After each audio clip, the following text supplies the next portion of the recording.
Halo guys, kembali lagi bersama WSS Masa Bercerita. Gimana kabarnya kalian? Baik-baik saja kan? Buat kalian selalu diberi kesehatan dan keberkahan rezeki atas hari ini dan selanjut-lanjutnya. Oke guys, pada hari Jumat 13 Juni 1980 di kota kecil Wylie, Texas, Amerika Serikat, yang biasanya tenang, yang pada saat itu diguncang oleh berita pembunuhan mengerikan yang menimpa Betty Gore. Dia adalah seorang ibu rumah tangga berusia 41 tahun. Ibu dari dua anak ini ditemukan tewas di rumahnya dengan luka bacokan dari sebuah kapak. Dan satu-satunya petunjuk mengenai identitas pelaku adalah jejak kaki berdarah yang tertinggal di tempat kejadian. Jadi begini cerita lengkapnya guys. Cerita ini bermulai dari keluarga Montgomery yang pindah ke Wylie, Texas, Amerika Serikat pada tahun 1977. Mereka membawa serta kehidupan yang tampak terlihat sempurna bagi mereka. Candy Montgomery adalah seorang ibu rumah tangga yang disukai oleh teman-temannya, dan dia dikenal juga aktif di komunitas gereja. Dan suaminya, yaitu Pat Montgomery, bekerja sebagai insinyur listrik. Mereka adalah keluarga yang taat dalam menghadiri kebaktian di gereja Metodis Lukas. Di gereja inilah Candy bertemu dengan Betty Gore dan suaminya yang bernama Alan Gore. Candy dan Alan mulai menjalin hubungan pertemanan.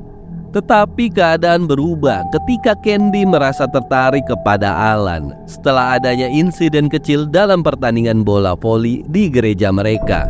Candy yang merasa bosan dengan kehidupannya yang monoton mulai tertarik untuk melakukan perselingkuhan karena dia melihat Alan sebagai kesempatan untuk melampiaskan keinginannya tersebut. Meskipun Alan bukan pria yang tampak menarik secara fisik, tetapi ada sesuatu yang selalu menarik perhatiannya Candy. Setelah beberapa minggu bertukar pandang dan kode-kodean secara tidak langsung, akhirnya Candy mengajak Alan untuk berhubungan yang lebih serius. Padahal selingkuh ya? Seriusnya apa ya? Oke guys, awalnya tuh Alan tanpa ragu karena kesetiaannya kepada Betty, yaitu istrinya ya, yang pada saat itu sedang hamil anak kedua mereka. Namun seiring berjalannya waktu, Alan pun menyerah pada godaan dan mereka mulai merencanakan perselingkuhan mereka dengan sangat hati-hati.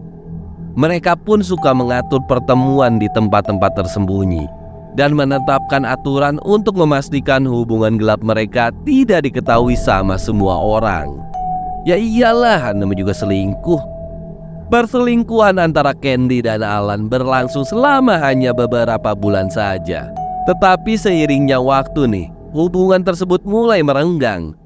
Alan sudah mulai merasa bersalah karena mengabaikan istrinya yaitu Betty, terutama setelah kelahiran anak kedua mereka pada bulan Juli 1979.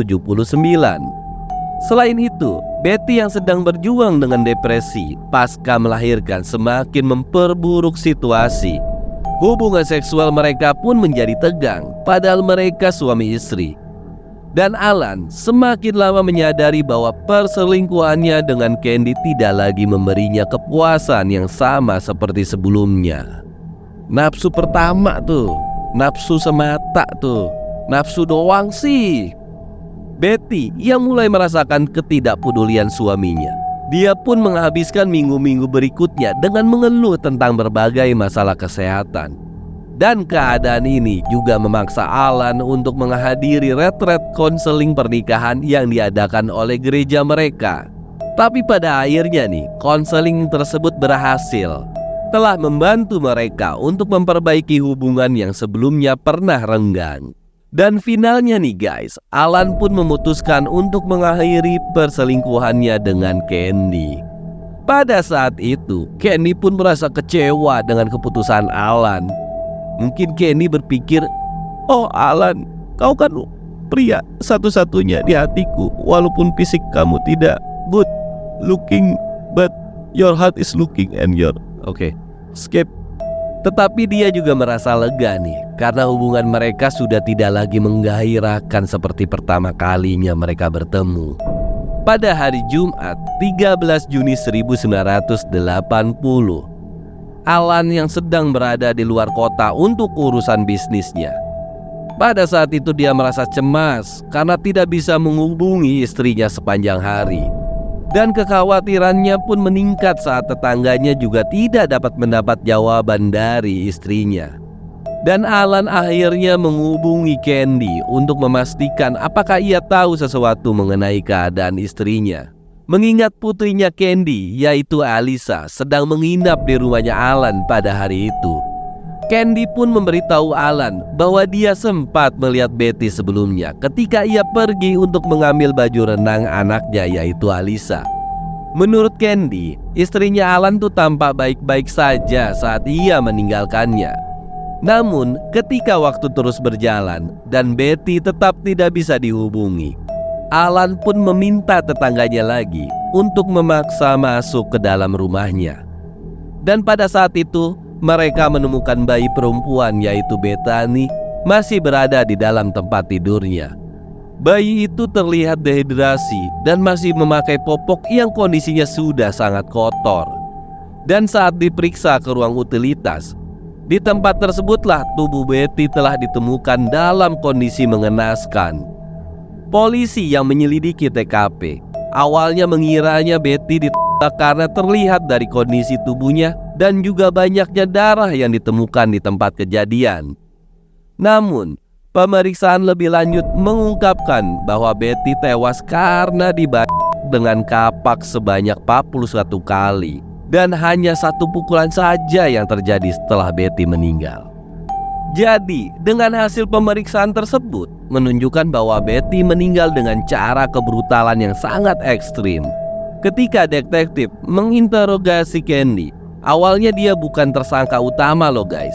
Namun pada saat dia memberikan kesaksian, mulai tuh menimbulkan kecurigaan karena tidak konsistennya dalam memberikan kesaksian. Tidak lama kemudian, Alan pun mengungkapkan perselingkuhannya dengan Candy kepada pihak polisi. Perselingkuhan itulah yang bisa memberikan motif potensial untuk melakukan kejahatan tersebut. Candy akhirnya ditangkap dan didakwa atas pembunuhan Betty Gore. Namun, ia tetap saja tidak mengaku bersalah.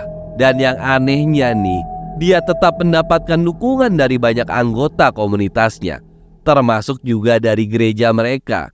Candy juga menyewa pengacara yang bernama Don Crowder dan menjalani sesi hipnosis dengan Dr. Fred Faison untuk mengingat peristiwa pada hari di mana pembunuhan tersebut terjadi.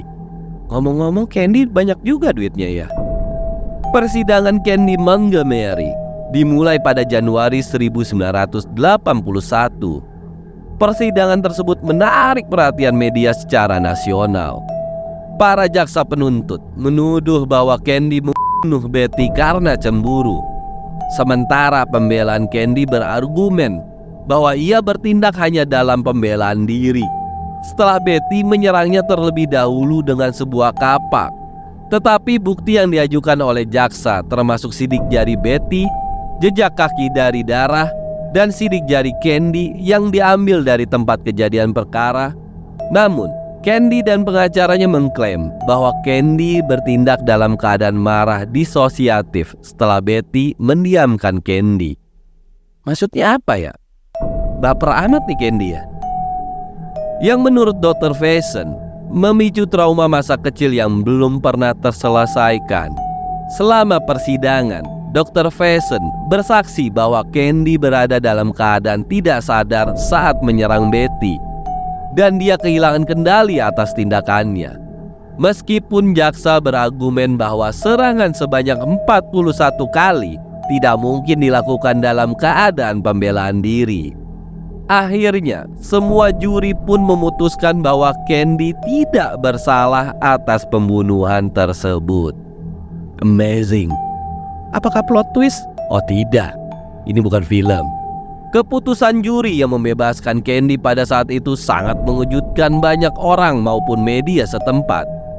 Candy dan keluarganya pun pindah ke Georgia setelah persidangannya selesai. Namun nih guys, pernikahannya dengan Pat Montgomery tidak bertahan lama. Candy pun kemudian dikabarkan telah mengubah namanya kembali ke nama gadisnya, yaitu Candice Wheeler. Dan dia juga bekerja sebagai terapis kesehatan mental. Alan Gore yang menikah lagi setelah kematian Betty telah kehilangan hak asuh atas kedua putrinya. Anak-anaknya diasuh oleh mertuanya, dan dia pun menjadi terasing dari mereka selama bertahun-tahun. Dia kemudian bercerai dari istri keduanya, lalu menjalani hidup yang relatif tertutup di daerah Florida. Oke guys, itulah cerita dari seorang wanita pelakor yang sampai tega membunuh seorang istri dari pasangannya. Nah, ini juga motifnya tidak jelas guys. Malah dia dibebaskan loh dari semua tuduhan. Menurut kalian gimana ya? Aduh, harus diapain nih perempuan? Tulis di kolom komentar ya. Semoga cerita ini bisa jadi pembelajaran bagi kita semua, agar bisa menjadi lebih baik dari sebelum-sebelumnya. Terima kasih bagi yang sudah menonton dan mendengarkan cerita dari kami. Dan jangan lupa untuk di-like, subscribe, dan di-share ya. Sampai ketemu di cerita-cerita selanjutnya. Cerita apa lagi ya? Sampai jumpa guys.